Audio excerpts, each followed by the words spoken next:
Welcome to Detroit in Black and White. I'm Adolph Mongo. I'm live from St. Louis.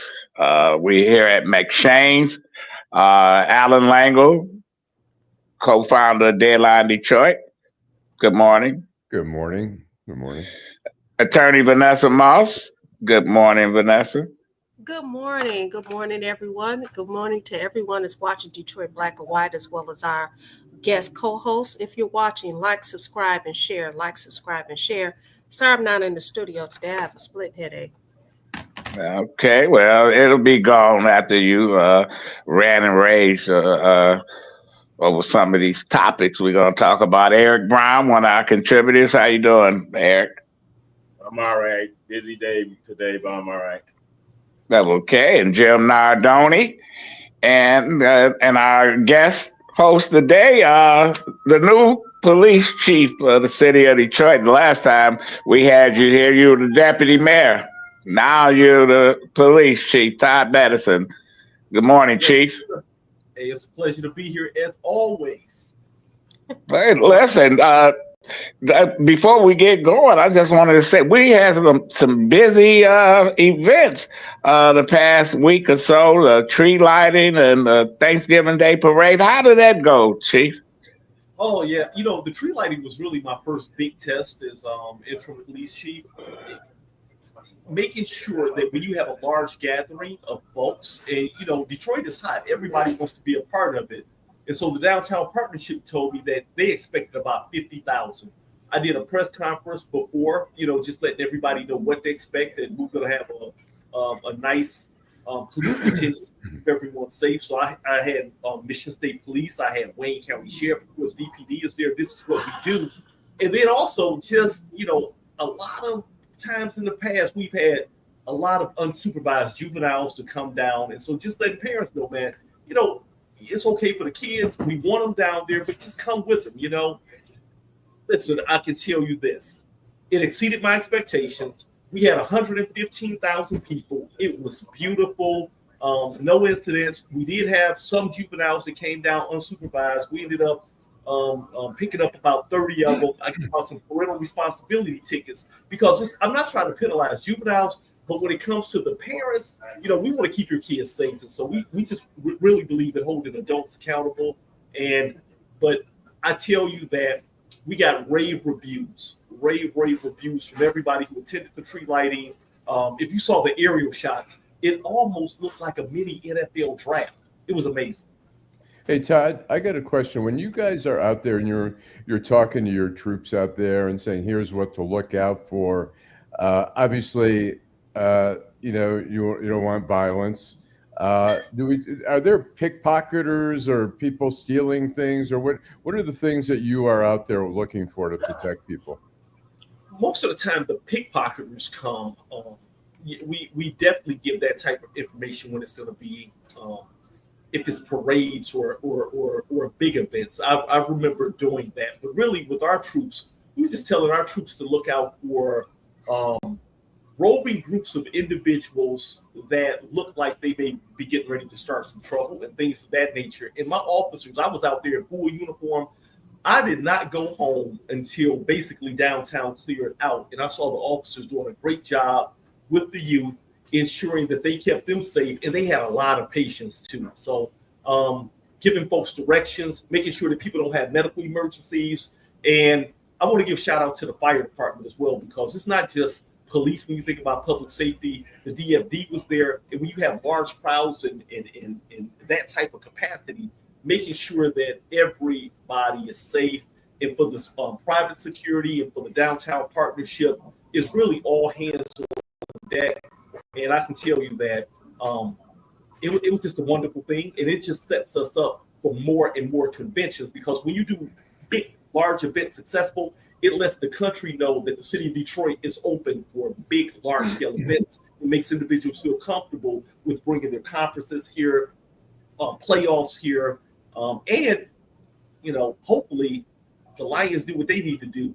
I can get ready to start preparing for the Super Bowl parade, which we know will be huge.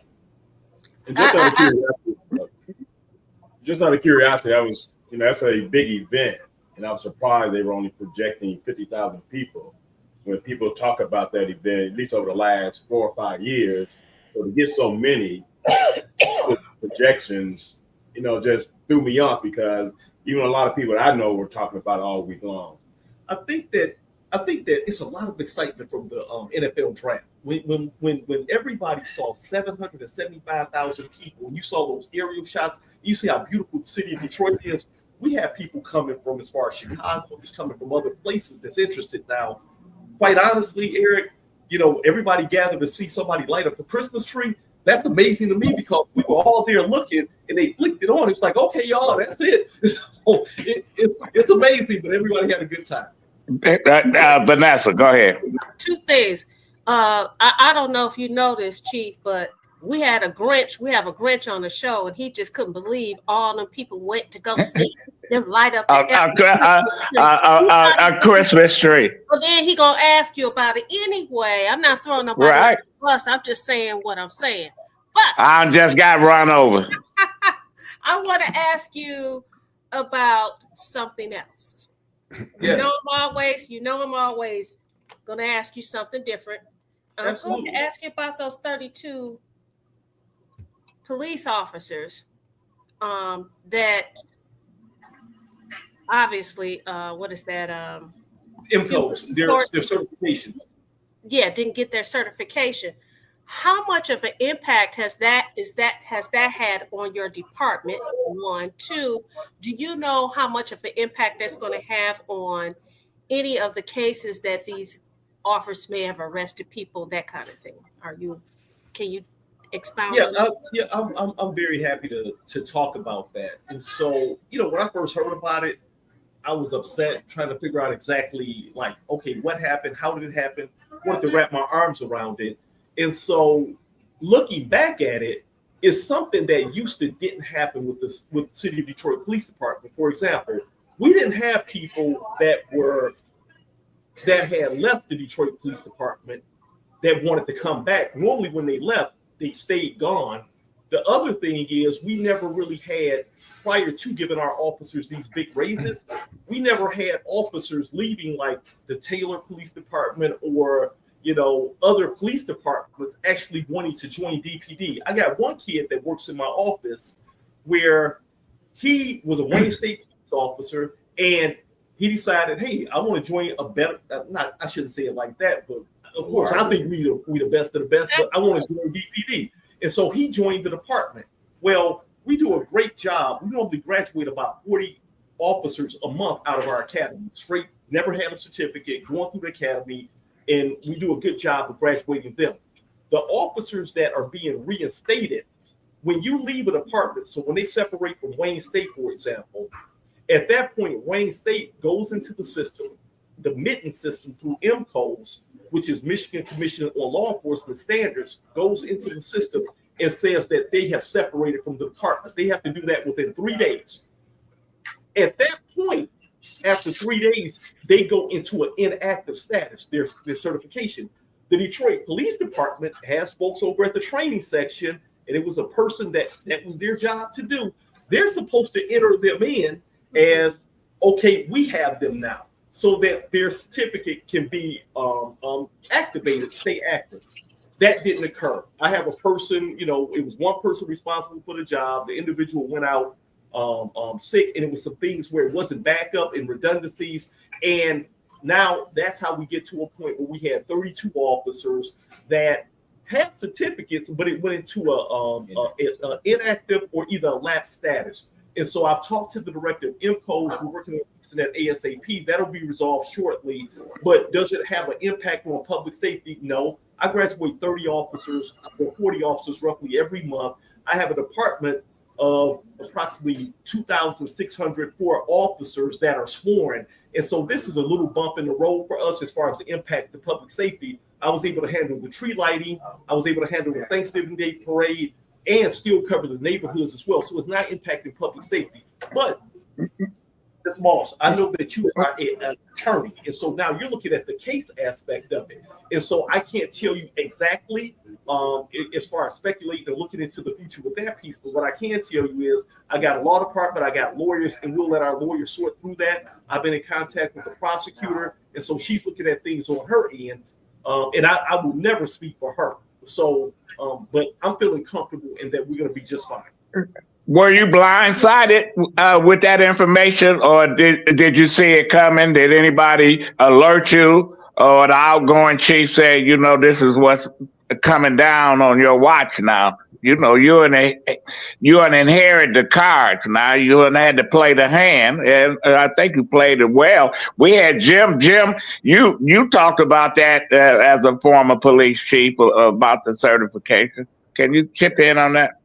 Well, these are experienced officers. These are talented, experienced officers that made a decision. They went to another department when they thought it was going to be better. The grass is going to be greener, maybe in a place like Trenton or Oak Park or Sterling Heights. And they realized that they wanted to be part of Detroit, a world-class organization. And there's more opportunity in a big city, right? I policed Detroit. I was never a police officer in Detroit, but I was in 2 different drug units, both a state and a federal unit in the 90s. And it was tough. It's a lot better now, and we have a world-class city. I was down here for the football game, and obviously there was a race, there was a parade, and there was a football game. There's police officers, right? They were out there directing. It's hard work out there, and people need to appreciate what these officers do every day. And now they have a world-class police chief, and I'm really happy for that. Yeah, Hey, Todd, I got a question for you. What's the sales pitch to people who may be out in the suburbs or trying to determine whether they want to work in Sterling Heights? What's the sales pitch to lure people to your department as opposed to Sterling Heights or whatever? With the Detroit Police Department, you get an opportunity. Well, we have competitive pay now, and so that was one of the things that made us not attractive. But now that we've given our officers a $10,000 raise and they're making good money, and it's comparable to the suburban departments, here you can be almost anything on the Detroit Police Department that you want to be. We have over 100 units.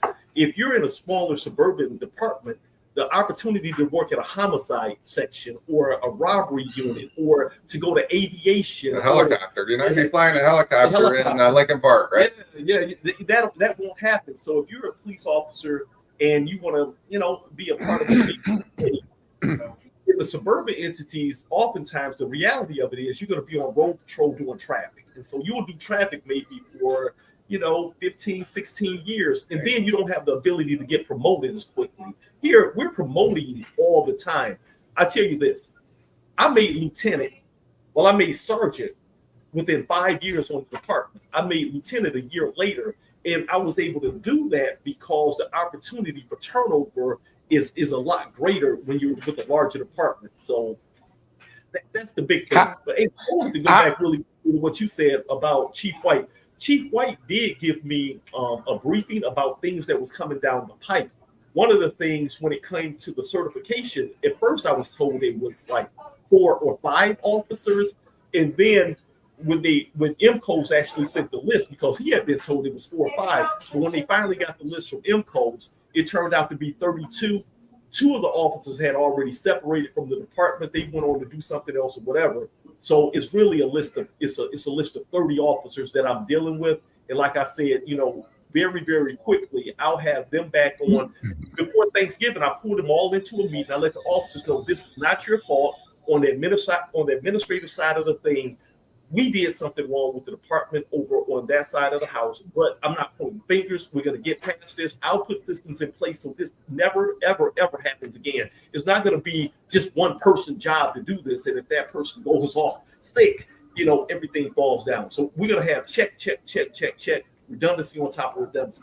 And this has happened in a lot of departments over the years. This is nothing new. It's just because it's 32 officers because he has 2,600 sworn, but it happens often, but MCOs is a lot better than they used to be, I would say. Yeah, the director was great. I feel great with MCOs, and I don't have any issue with MCOs at all. And so like I said, under my leadership, I'm not pointing fingers. All I'm doing is getting to the business of being a leader, leading, and solving the problems, and making sure that we have systems in place so it doesn't reoccur. Okay, we're going to take a break. We're going to come back and we're going to do our outrage of the week. This is Adolph Mongo, Detroit in black and white, live at McShane's on Michigan and Trumbull. Be right back. Yes, sir. In the heart of Detroit. Departments had it. Every department. In the heart of Detroit, Bruce Simpson. Our city ombudsman and his team are dedicated to making your voice heard. The City of Detroit Ombudsman is a liaison between the City of Detroit and all persons who have a complaint or inquiry into the operation of a city department or the conduct of a city employee. The Ombudsman works as an independent oversight to provide individuals with an opportunity of giving a confidential avenue to address complaints. You can reach the Ombudsman's office at 313-224-6000 or email us at ombudsmandetroitmi.gov. You can also visit us at the Coleman A. Young Municipal Center. For more information, go to www.detroitmi.gov and type in Ombudsman. We are here to help. In Detroit, we are all one team. When you win, we all win. I love teaching others because when I first got into the healthcare field, people overlooked me. I was really a ninth grade dropout who had no education, but I was determined to make something of myself for my baby. So Motor City matched the funds I put into my business. They awarded me $20,000. So now I'm able to focus solely on first step healthcare training and give it everything it needs. All because I live in Detroit. Hi, I'm Eric Sabri, your Wayne County Treasurer. If you're living in a home of a deceased family member and you're facing property tax foreclosure, the probate process can be helpful to you. If you file a probate petition and notify our office, the foreclosure proceedings will be halted during the probate process. Contact us at 313-224-5990 or email us at taxinfo@waynecounty.com. We're here to help.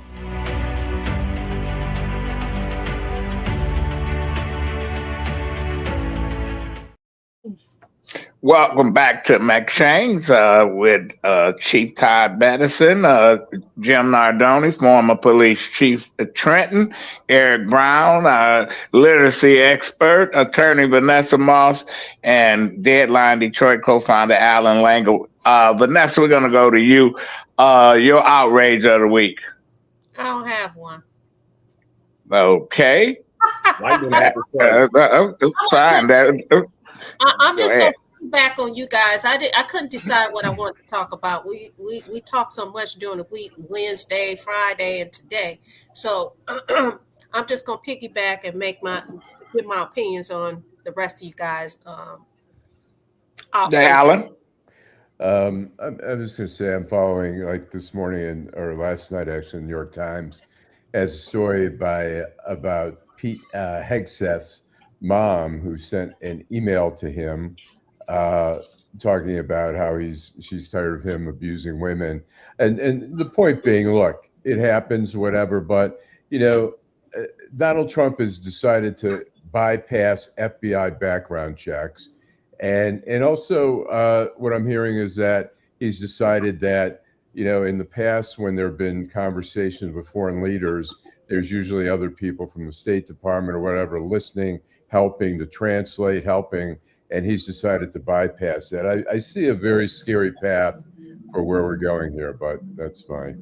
Let me ask you this, though. When is it that all of the sudden, because the president-elect talked about the FBI and talked about, how, basically they're crooked, but in the Black community, we never really embraced the FBI. So is it because he is the messenger? Or what is it? Because what do you suggest? Why is it a bad thing? Vanessa ain't outraged. She probably has 10 pair of eyewear. Okay, Taylor May. Well, look, you know what? You don't get rid of, if we don't like the Detroit Police Department, everything they're doing, we don't get rid of the Detroit Police Department. We make it better. If people don't like certain things the FBI is doing, we don't get rid of the FBI. The FBI, look, for whatever you think, the FBI does some amazing stuff, and Todd would know this. I mean, everything from violent crime to white collar. And they have done so. And they have done some amazing bullshit too. Listen, we got folks on all sides that don't like that. That don't like the FBI. Yeah, Eric. Not necessarily an outrage, but I would definitely love to see more Detroit residents come out and support Detroit King and Detroit Cass Tech today in the state championships game. Football, Division I, Cass Tech, Division III, King. King is at 12:30. Cass Tech is at 7:30. I mean, it's when I grew up, you never saw Detroit high school football teams in the state playoffs. Over the last 20 years, King and Cass has been there on a regular basis. So the citizens, I go to the games, the citizens of Detroit need to come out and support these kids. Well, you know what? I'm going to give you a little history lesson, Eric. There was a time where Detroit opted not to participate in the state finals in any sport. To them, it was the city championships and the city versus the Catholic School League. Whoever won that, they thought themselves as the best. But that was back when Jim was a young guy in the 40s and 50s. Jim, your outrage of the week. Hey, I'm really excited. Hey, Allan, that's what Trump said. He's not going to go through the FBI. Well, typically, we talked about this a little bit last night, and that's not exactly how it works, right? When you get appointed to a cabinet position, you have to have a clearance, right? Most of these guys require clearance. Clearances are given out usually by the Department of Defense, and they work in conjunction with law enforcement. So to suggest that, I never read that Trump said that he's not going through the FBI. Maybe he's not. They've said that multiple times. Well, it's not, Jim. It's not that the FBI. Look, if somebody gets appointed, the FBI is going to have to do a background check to see if they qualify for security clearance. But normally, to avoid the mess in a Senate hearing and all the controversy and chaos, they usually want to know like what the person's background is, so they can make a decision whether they want to go through with Trump likes the chaos, and he has people in the Senate like Tommy Tuberville and all these other folks that's going to be his cheerleaders. And I think at the end, I think at the end of the day, this guy is not going to make it through the confirmation hearing. He's a bad candidate. My biggest problem with him was the way he handled the police in San Francisco or the security when he was confronted out there. He said he has the First Amendment right to free speech, but you don't have the First Amendment right to whatever he was doing out there, tearing up the building and raising hell. And you cannot be. And when your own mother disown you, you know you have a problem, Vanessa. Yeah, I just want for the viewers to know that this is the second time on Detroit in Black and White that the panel has said a person is not going to make it through.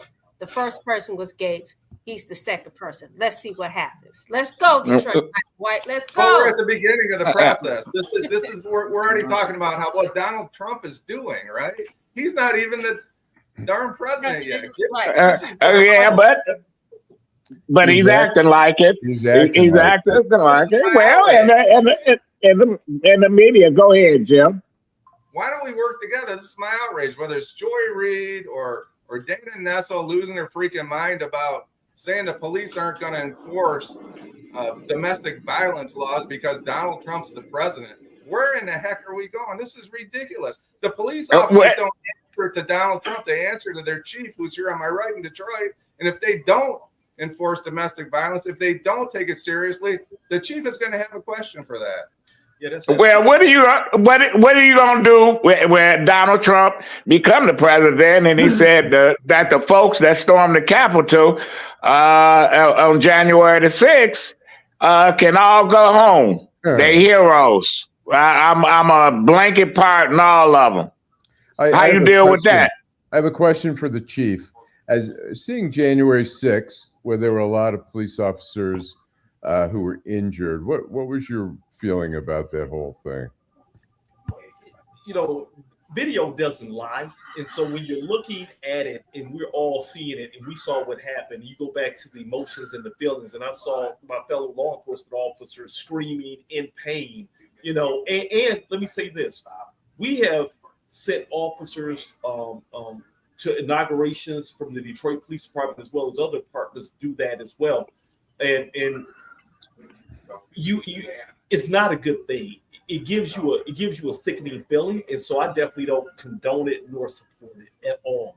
And then when it goes to the domestic violence, we're going to always follow Michigan laws and City of Detroit ordinances as well. And so that's our job to ensure that we maintain public order, maintain safety, and then enforce the laws and keep our citizens safe. So the City of Detroit, our citizens, I'm going to tell Detroiters, y'all in good shape with me. And Adolph, where was Dana Nessel at when the campaign? Listen, I was in an Uber here in St. Louis where the young brother was talking about he was just making small talk, say where you from, Detroit, Michigan, etc. I told him I used to come through St. Louis when I lived in Colorado, and he said, "Man, Colorado is a mess." I said, "How?" He said, "Denver is a sanctuary city. The immigrants came here, took our benefits." I mean, you would thought you was talking to a mega guy. Now we talking to this African American man in his 20s, young man in his 20s, and he said they never listened to us. He said Democrats, they didn't believe that people like me was gonna go and vote for Donald Trump, or because I didn't want a man playing sports with my daughter. And their message, listen, my outrage is Democrats didn't get it. They didn't listen to those folks that was their backbone of their campaign, and they all went and left, whether they voted or not voted. Question, Adolph, are they listening now? You say they didn't get it. Did they get it now? No, listen, it's kind of late because some of the mega donors that gave the Harris campaign all this money, we had one that says Barron Trump is smarter than all the Democratic strategists put together. He's pissed that they took his money and they gave it to Beyonce and Jay-Z and Oprah. That's what the perception is. I'm not saying it happened, but that's the perception. You know what? I think when we talk about messaging by the Democrats, I think I agree they missed some of the messaging there. But there's a fine line between accommodating people, bigotry, like they turn loose on transgender people are scared since this campaign. They fear for their lives. They've created this, like, it's okay to hate transgender people. It's okay to hate these kind of people. It's okay to demonize immigrants. And there's got to be a balance. I agree. The Democrats miss some of the messaging. But Allan, sure. and I'm against all the bigotry and all the other homophobic shit. But listen, if you see there was a male swimmer. He swam in the NCAA championships as a male, and the next year he was swimming with the women as a woman. You don't think he got an advantage over that? Right. I would be upset if all of a sudden Mark Spitz won 7 gold medals, and then the next Olympics he's swimming as a woman. I'm gonna say, no, you can't do that. Right. I mean, not just that. We just have to get rid of this identity politics, and it just burns me up when people consistently defend one side or the other when both of them ain't. Neither one of them are shit. But I just get sick and tired of people trying to, particularly Black people, tell me I should give a damn about the Democratic Party. I mean, it just doesn't work that way. People have to think for themselves, do their own research, and make their own decisions. It makes I'm still infuriated. It's a two-party system, Eric. I'm still infuriated that black males were marginalized based on this messaging, the narrative that was put out saying that Black men hate black women because they're not supporting Kamala Harris. At the end of the day, she was a terrible candidate. I don't care how nobody see. Somebody can argue with me till I'm dead. She was a terrible candidate. She had never been anointed to the role, and the Democratic Party showed themselves to be fools by thinking that changing one person over the other, because it was already trending that people were not going to be voting Democrat anyway. So for people to be so mad that people did not support the Democratic Party, wake up. But a lot of people stayed home. We're gonna take a break and we'll come back with you, Vanessa, and our special guest, Police Chief Todd Bettison, and be right back. Hi, I'm Eric Sabri, your Wayne County Treasurer. If you're living in the home of a deceased family member and you're facing property tax foreclosure, the probate process can be helpful to you. If you file a probate petition and notify our office, the foreclosure proceedings will be halted during the probate process. Contact us at 313-224-5990 or email us at taxinfo@waynecounty.com. We're here to help.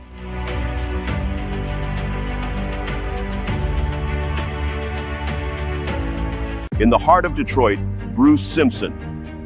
Our city ombudsman and his team are dedicated to making your voice heard. The City of Detroit Ombudsman is a liaison between the City of Detroit and all persons who have a complaint or inquiry into the operation of a city department or the conduct of a city employee. The Ombudsman works as an independent oversight to provide individuals with an opportunity of giving a confidential avenue to address complaints. You can reach the Ombudsman's office at 313-224-6000 or email us at ombudsmandetroitmi.gov. You can also visit us at the Coleman A. Young Municipal Center. For more information, go to www.detroitmi.gov and type in Ombudsman.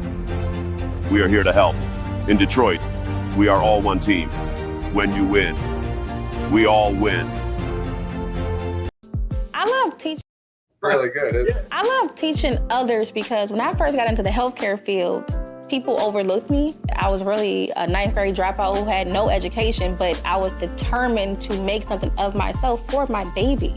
So Motor City matched the funds I put into my business. They awarded me $20,000. So now I'm able to focus solely on first step healthcare training and give it everything it needs. All because I live in Detroit.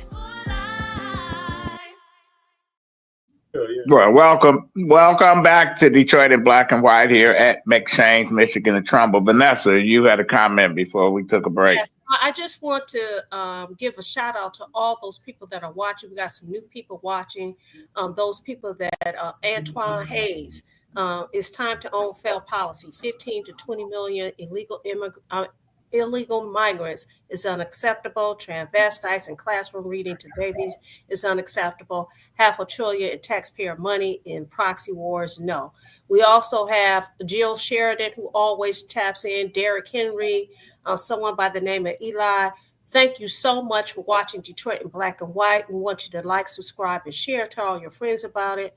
We always have spirited conversations. Everybody have their own opinions, and those opinions belong to those individuals. And so I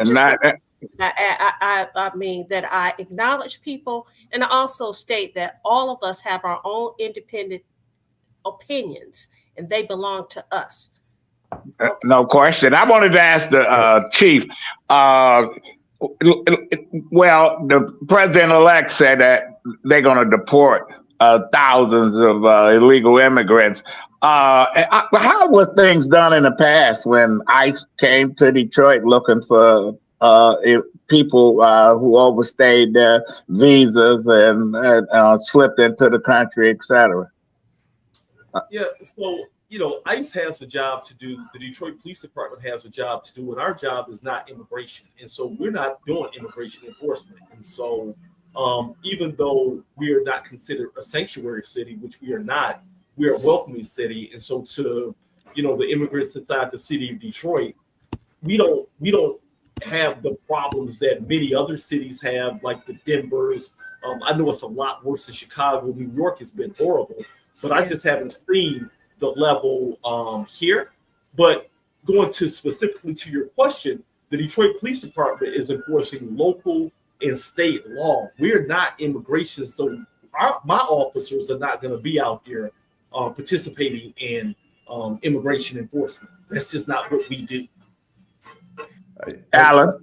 I have a question for Eric, and I'm not saying this in a critical way or anything, but explain to me what I know you say a lot of black voters should not be beholden to the Democratic Party. They shouldn't. Yeah, I understand that, but what is it that is appealing to the black voters with Trump? What's appealing about Trump to the black voters? I can't answer that. I didn't vote for Trump. I don't like Trump, so I cannot speak for another man and why they voted for Donald Trump. I can speak for why black people are talented in the Democratic Party. And since 1964, over 80% of blacks have voted Democrat. What is the return on the investment? You invest 85% of any money into something, you want to return your investment. Tell me, you asking me about black people, tell me what has black people gotten from the Democratic Party since 1964? Other than free lip service. We got a lot of lip service, but we done got some stuff. And you know what? We haven't gotten what a supporter like the black community should have gotten. But it is what it is, and we got to make demands. You got to get power. You got to make demands. You got to have an agenda, and you got to have a list of things that you want before you just go blindly support folks. And I talked about the Democrats was going to have a problem all year because I didn't see it. I called folks, begged people, are y'all in the city? Are y'all getting organizations out? You know, we don't have those kind of people like Coleman Young and John Conyers and all these folks that knew how to mobilize voters, and people listen to them. They could go into senior buildings, etc. We don't have that. We had the money. The Democrats had $1 billion. And what did they do with it? You know, I would like to see a tally sheet. What did they spend it on? NBC, CBS, and all the other stations probably got the majority of the money. But I think, let me say this. I think what Eric is saying, that some people feel like in the past they've galvanized and have stood behind the party, and in return, they got nothing. I think that's what Eric is saying. I also think that he's saying that people are sick and tired of the same old. And so they decided to A, vote the alternative, or B, sit the heck out, because there were a lot of people who sat out. We look at even in Detroit, how many people did not participate. So when you say that Adolph, you're talking about galvanizing and standing behind. Galvanizing and standing behind to get what is what people. Well, that's why you got to have your own agenda. It was like the Black Lives Matter protests here in Detroit. All I saw was them walking down Michigan Avenue every day. For what? What did they get out of it? They painted a half of Woodward's saying Black Lives Matter. What did they get out of it? Tell me, did they have a list of demands? Did they have a list of demands from this corporate America saying stop making Detroit a food desert, bring retail back? We spend hundreds of millions of dollars every year. No, all they did was march down Michigan Avenue, back and forth. And I have to give the Detroit Police Department credit, because in other places it was chaos. Here, they had their moments, but basically it was peaceful. It was everybody was singing songs and they enjoyed themselves. And that's not the way to do it. I have a question for the chief. What do you think, Chief?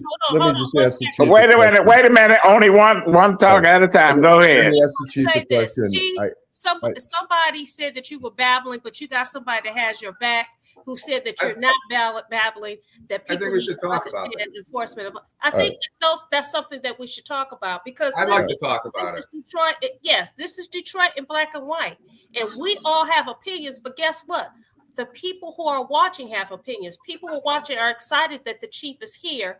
And so someone has made a comment saying that all you're doing is babbling, where you have another person who says that you're not, that people need to understand the different different areas of law and what your role basically is as the Detroit police chief and what the Detroit Police Department does. Yeah, Also, I'll go ahead. let him And then go, I have but a no, question. not babbling at all. Saying specifically what we will do and what we will not do.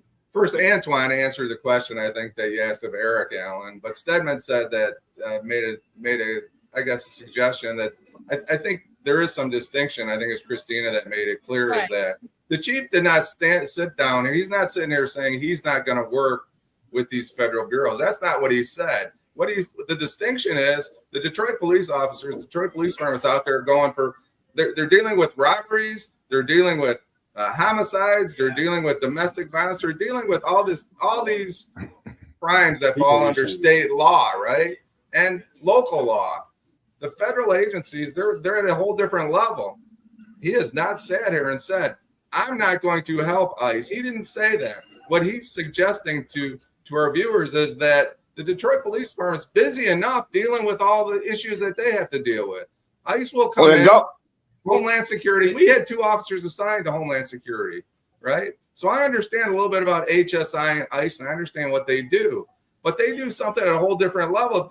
If someone is a immigrant that's here undocumented and they committed a crime, a state crime, I'm sure the chief will be glad to deal with them. Absolutely. Yeah, absolutely. It just Go ahead, Chief. Specifically, we, the Detroit Police Department, city police, do not do immigration enforcement. We're not in the business of deporting people. However, if an immigrant, illegal or legal, or any other citizen, America, etc., or just visiting from another country, commit a crime inside the city of Detroit, a violent crime, I'm going to hold them accountable. I'm accountable and respond, right? Chief, Go ahead, Allan. I've got it. Let me ask a question, Chief. What impact, if any, did the Black Lives Matter, all the demonstrations have on the department, the Detroit Police Department? Yeah, I'm glad that you brought that up. And we didn't have the violence that was saw in so many cities. And that's two-part. The way that we responded, we believe in the freedom to protest. Matter of fact, we made it easy for individuals to express their right to protest. We even put officers out there, cleared lanes of traffic so that they were safe as they protested the street, and made it very clear. What we won't tolerate is individuals who are going to bring harm, destroy property, etc. Our community had our back too. And let me take you back, because I was out there on the front lines during the protest. I was also the first police chief in the country to take a knee. I don't talk about it often, but I was the first, got national attention for that as well. Here's the thing. Our officers did an amazing job. Our community did an amazing job. I had Pastor Mo out there. I had Reverend Wendell Anthony. It was so many others out there, and they sent a strong message to many of the outside agitators that came.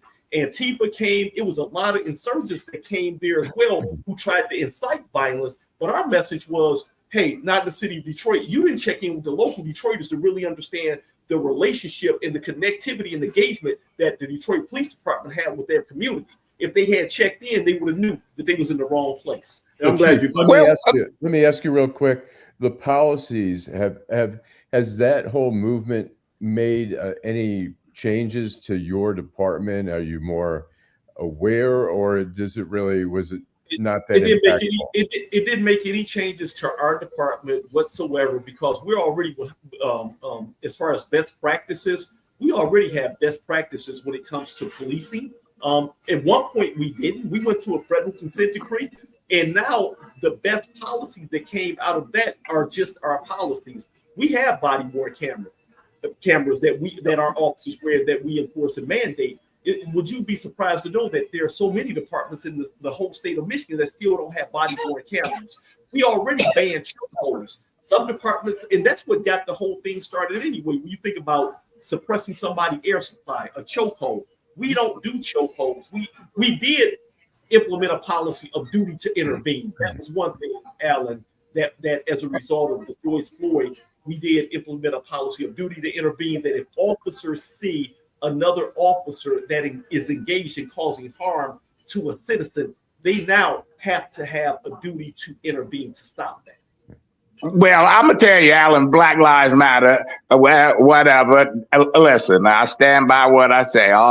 They had some nice marches. That's all I could say. And they didn't get one fucking thing done. If you're gonna protest and stuff, and it was peaceful, and I agree with what the chief was stated. We're gonna take another break. We're gonna come back and we'll go with our final segment. This is Detroit in Black and White with Police Chief Todd Bettison, Jim Nardone, Eric Brown, Vanessa Moss, and Allan Lengel. I love teaching others because when I first got into the healthcare field, people overlooked me. I was really a ninth grade dropout who had no education, but I was determined to make something of myself for my baby.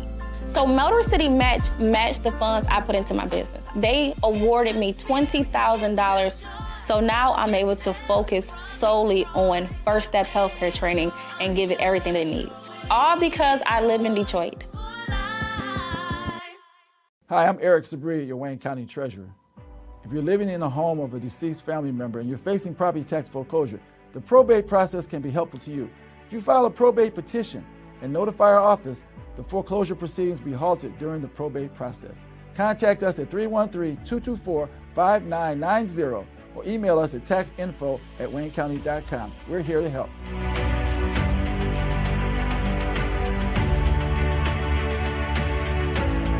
In the heart of Detroit, Bruce Simpson. Our city ombudsman and his team are dedicated to making your voice heard.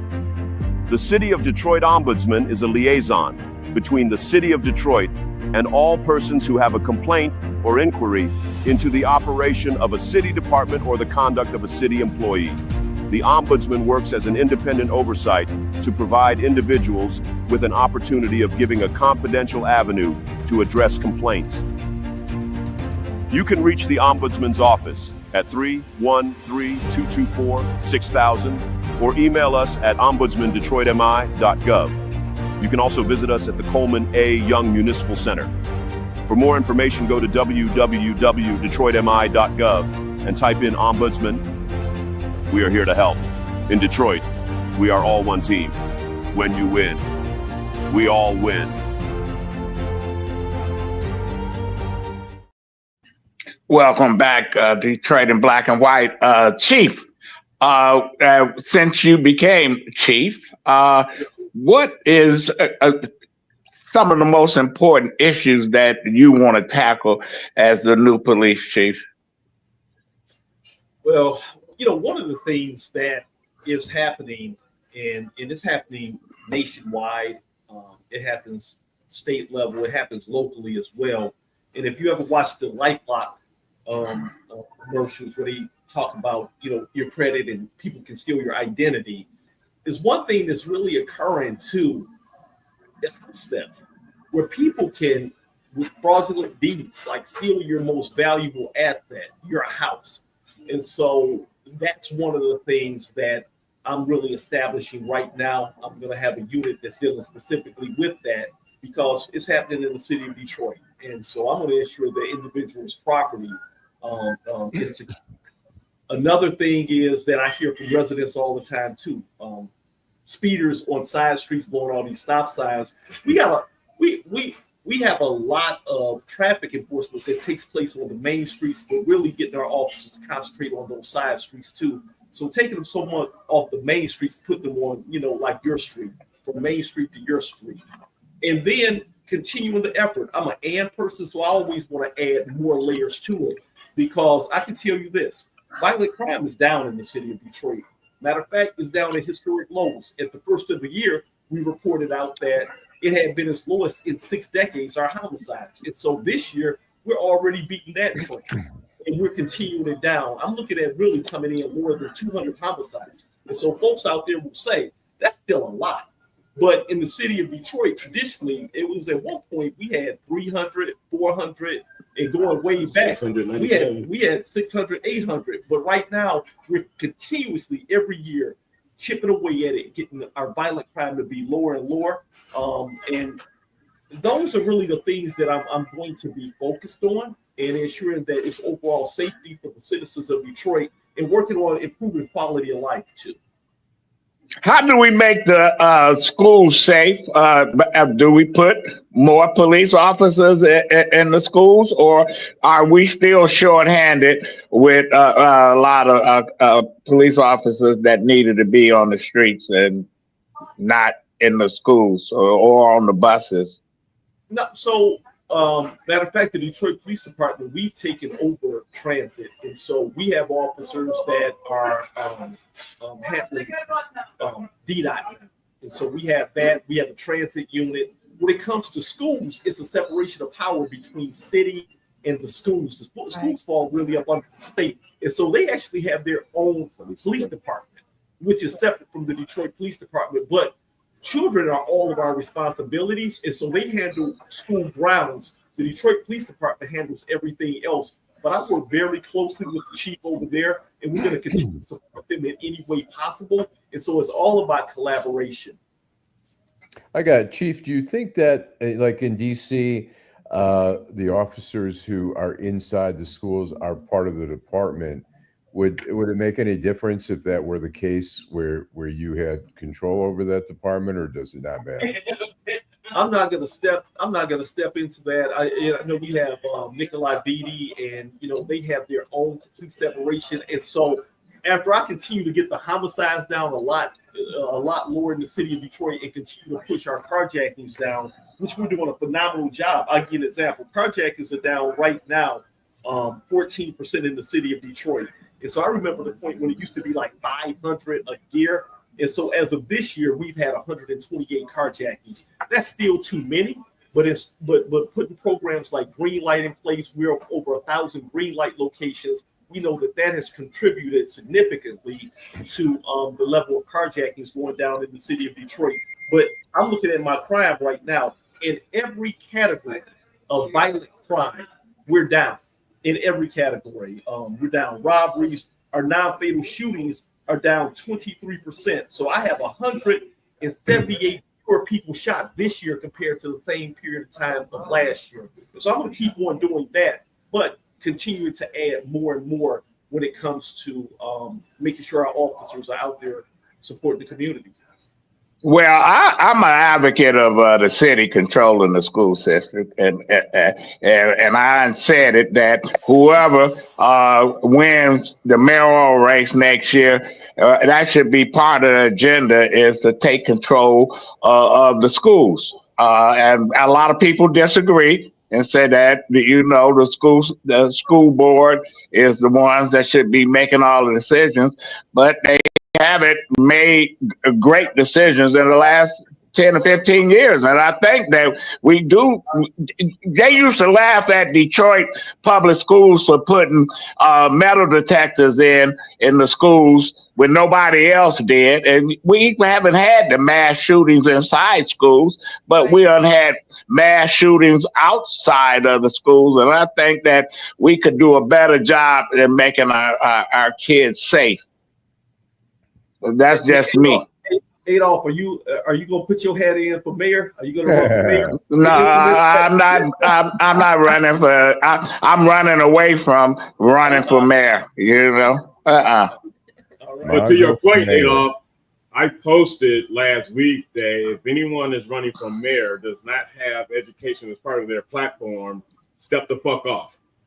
And I got a lot of responses behind it. Well, we used to have where truancy, we had officers go out and pick up kids that wasn't in school. But how do you enforce that? Because you got homeschooling, you got all kind of alternative education vehicles that people are using. So here you can go at 10 o'clock in the morning and see 10 or 15 kids downtown hanging out. Stuff while they should be in school. They're not enforcing it. I was talking to a guy just this past Wednesday. He's a teacher. He has a student that has already had 45 days. Automatically, the person be held back. But you have the school system as well as the parent saying, "No way, you're going to hold my child back." Yeah. So they're not consistent with their own rules. And Adolph, I will say they're still truancy officers. I mean, they still have that. So if you think that so I don't know how effective it is, but we still do have. They have a whole department, truancy department. Yeah. Well, anyway, I guess Police Chief Todd Bettison, your final thought on Detroit in black and white. Well, I'm feeling good. I don't have an outrage as of this week. Yesterday was my birthday, and so Happy birthday. Happy birthday. Yeah. So I celebrated my 54th birthday yesterday, and so I'm feeling good. Yeah. Well, Jim just said I'm just a kid, so thank you, sir. Make me feel great. You look like the president about 4 years. Your final thought, Jim. Okay, I'm gonna first thanks to all our viewers. Great debate today. Thank you. And I'm gonna step outside the boundaries for just a second. All right, I was a police chief. I participated in several processes to become police chief somewhere else.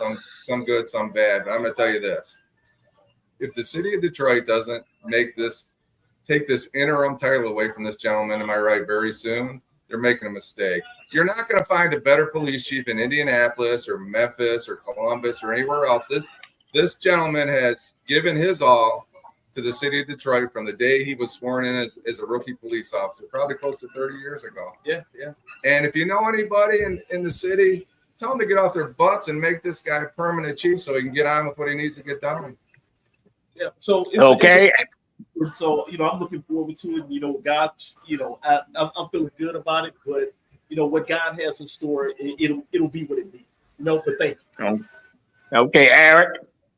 Come on, go back to a comment you made earlier, Adolph, and with regards to not making demands. People knew that Donald Trump was running for office since 2015, and they have done literally nothing. Going forward, they do not understand the 3 C's: coalition, and caucusing. Shame on them. Vanessa. Well, I want to first acknowledge all those new people that are watching the show. There are people ask questions. There was one question asked of the chief about automobiles being stolen at the dealerships, if that was down or up. But the fact of the matter is, listen, Timothy Squire Bay, Burdell Bird, who asked what's the status of automobile theft. I didn't finish reading it, but Burdell Bird, we have Antoine Hayes, we have Karen Winston, who watches all the time, we have Duela Boyce, we have some frequent flyers, but we also have some new people. Shout out to Christina M., my soror. Thank you so much for watching. The other thing is, Chief, I want to tell you that Miss Sheila, what's up? I'm always out. I have friends that work for the police department. When I tell you, you have got nothing but praise. And, I've been on this earth a little bit longer than you. Your appointment as chief of police has been applauded. People are really excited. You're talking about the rank and file. I'm telling you, people are really excited. And that's something you should be really proud of. Someone said, listen, he came to the precinct and nobody else has ever done that before. He came and he spoke to all of us personally at each precinct. That means that you care. That means that you're vested.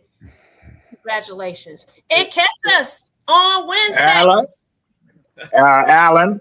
You get the final word. Yeah, I'd like to say I think it's been, obviously some negative things this year, but I'd like to say the NFL draft, the tree lighting and stuff like that. I think the city has done an amazing job of really keeping those events from getting out of control, and yet the large crowds. I mean, the city of Detroit has to take a bow, and the police department and everyone who's organized it. We had the train station concerts. We've had a lot of very cool events this year that have turned out very well. So. Well, I still don't understand why somebody would go downtown to see somebody turn on some Christmas lights. But anyway, thank you, Chief, and I hope that we see you at the end of every month, like you was when you was the deputy mayor. We love to have the updates on what's happening in the Detroit Police Department. Chief Todd Bettison, Jim Nardone, thank you. Eric Brown, as always. Allan Lengel.